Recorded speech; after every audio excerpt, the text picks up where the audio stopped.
data analytics, I have come to the conclusion that a large section of people who watch my channel are between the age 18 to 30, and most of you are just about to start or have just started out on your careers in academia or in and around academia for the most part of it. So I decided to make a video which is not usually the type of video I make on this channel, but it would be a more abstract kind of a video where I will tell you the 5 things that you need to do in order to be successful in your life.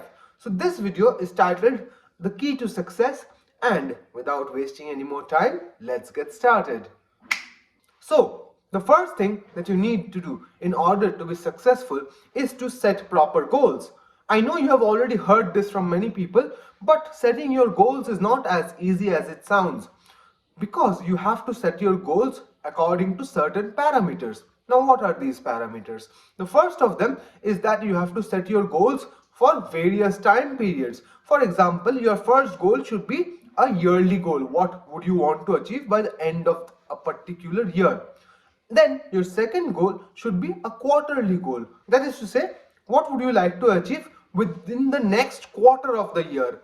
Then you should have a monthly goal. Same policy just applies to a month. Then a weekly goal, and then if possible also a daily goal. And for this particular purpose, may I suggest daily planners either on your phone, but preferably a hard copy daily planner with 365 days and 366 for 2024 in it, where there are separate sections for your daily goals, exercise, water intake, and I'll also talk about your health in a bit now. But if you set your daily goals, then what you can do is you can divide your larger goals into smaller goals. Let me give you an example to make the point clearer. Now I am required to write a 1 lakh to 1,20,000 word PhD thesis for the PhD program I have been recently enrolled in the Department of Comparative Indian Language and Literature, University of Calcutta. Now on the onset, it would look like an enormous task. 1 lakh words, isn't that too much? But if you divide it into very small units like 500 words a day with a proper plan, which is something I'm going to talk about in my next point, then you would find it not that much difficult. So if you divide your larger goal into smaller goals, then you will find it very easily manageable. This is also applicable in other sections of life, but if you have some high aspiring goals, like you want to be an IAS officer or a WBCS officer, or you want to complete your PhD, all of them being more or less difficult, which is why you have to make sure you set your goals accordingly. Which brings me to my second point, which is just making your goals is not enough, or setting your goals is not enough. You have to ensure that you execute them properly, which is why you need a plan. You also need to be a person with a plan.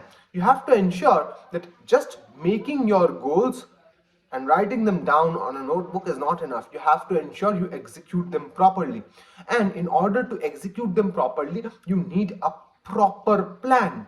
That is to say, what will I do in order to complete this goal? That is to say, for example, when I'm writing down parts of my thesis, I have to ensure that when I'm writing them, I don't focus anywhere else. I don't get distracted by social media or anything else that is in and around me. There are a lot of options for distractions around us at the moment.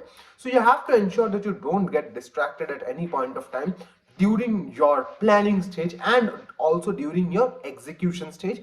And in order to execute the plan is something you need in your life, which is something which is lacking in most of the people in today's day and age, which is my third point, which is discipline and punctuality. Those of you who know me know that I am a big fan of both discipline and punctuality. I don't think anyone in their lives can be very, very successful without these two qualities in them. Obviously, they have to be tenacious and hard workers, but additionally, they also need to have discipline and punctuality in their lives in order to go the distance. Why do I say that? Is it at all important to show up on time, to do your work on time, to not procrastinate, and to do your work when and how it is supposed to be done? If you think about it carefully and if you hear out the question being said out loud, you would realize that the answer to that question is pretty obvious. Because if it were not meant to be done in a particular time, in a particular way, then the rule and the time, that is the deadline, would not have existed in the first place. There's a reason why people who have done it in the past and are experienced in doing it for a very significant amount of time have set that particular deadline and have given out that particular deadline so that you can meet it in order to do other things in your life. So please make sure that you practice discipline and punctuality in your life. And if these two things are lacking in your life, then may I suggest self-control. The primary problem with practicing discipline and punctuality in our lives is because everyone around us is also equally indisciplined and they lack punctuality. If you show up somewhere 15 minutes late, you would go out to find that the other person is 30 minutes late. So you would not think that it is that big of a deal that you are 15 minutes late. For example, if you are going out somewhere and say to meet a friend, and then you tell them that the metro service is down for the day, they would probably not mind or maybe give you a frowny face once you reach. But think about this for a moment. If you have an exam and if you can't show up on that particular exam date because of a metro failure, will the exam venue or the exam conductors care to listen to you? They will not. So why should your friend? Now you will come at me and say that these two are not the same things. Exam and meeting a friend are two different events with different levels of seriousness and importance in your life. The fundamental problem is right then and there. If you don't take everything in your life seriously, with a certain pinch of exception of course, then you will face significant problems in your life, especially if it comes to work, showing up to work on time, doing your work on time, maintaining deadlines and doing your work properly. All these things are important because it not only makes sure you get your work done on time, but it also makes sure that you have a lasting good impression on the people who have hired you and people above you, and it makes sure that you get your due when the time comes. So please make sure that you do this, and especially it is my advice to all the people who are younger than me or people who are about my age, to make sure that you get your schedule in order. And if you don't get your schedule in order, many people have asked me how I managed to do so many things simultaneously. The fundamental reason why I am able to do all these things side by side is because I maintain my schedule so well.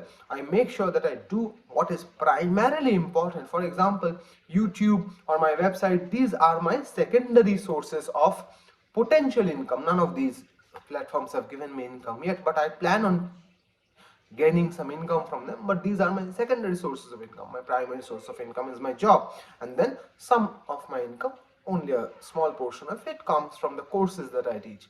So these are the things that I primarily focus on. And what do I do in order to do them better? I write papers, I publish them, I present in conferences, I try to organize them with my colleague and things like that. So you have to make sure that you do your work well because you want to be successful in life, and if you don't work well, you won't be successful in life. That brings me to my fourth point, which is if you want to work well, you have to be fit and fine, both physically and mentally. And in order to be physically fit, you need at least 6 to 7 hours, if not 8 hours of sleep every day, which I know many of you are not getting. I can see your dark circles right through the screen, and I know most of you are sleep deprived. Many of you go to sleep at 1, 2, 3, 4 a.m. in the morning and get up at 8, 5, 7, 8, 9 a.m. in the morning, and then throughout the day you feel drowsy, sleep deprived, lazy, tired, and you fall asleep in the middle of the day. And these things are not very healthy because you are meant to be sleeping in the night. I know I am going to get a lot of flack for this, but it is true. There's a reason night exists. It's for sleeping, and many of you don't do that. And because many of you don't do that, your sleep cycle gets disturbed. You don't get proper sleep, and because you don't get proper sleep, you are not very fit physically. And of course, our generation is the one which is marked with an array of mental illness problems: depression, anxiety, panic attacks, anxiety attacks, and a lot of other things. So if you think you're not fit physically or mentally, please consult someone, whether it be a physical doctor or it be a therapist. Whoever you think is best for you, please consult them. And I say this with all sorts of seriousness, because if you're not fit, you won't be able to perform at all. That brings me to my fifth point, and I know this is going to sound outright preachy, but I'm going to say it nonetheless. Try to grow instead of trim others' growth. Your fundamental focus should be on yourself and not others. If you always keep on thinking about how well the others are doing, what they have that you don't have, then you always will be the wanting small other. You will never be promoted to the all possessing big other. So try to focus on how much you can grow in your life and not how much the others have grown, because this will lead to an unnecessary rat race. We are already in a rat race. Virus said in Three Idiots, it's a race. अगर तेज नहीं भागोगे तो कोई तुम्हें कुचल के आगे निकल जाएगा. So please keep this in mind and ensure that you focus on your growth and not the growth of others, and definitely don't try to crib others' growths, because that will not be beneficial for either you or them. If they are growing with you, then you as a community are growing. So there is nothing wrong in that. You should be happy about your and the success of others around you. So that is my suggestion to all of you. If you have any questions about the points I mentioned, or if you think something about them, please let me know down in the comments. I'll be glad to hear from you. Don't forget to like, comment, share and subscribe. I'll see you in the next video. Till then, hasta la vista.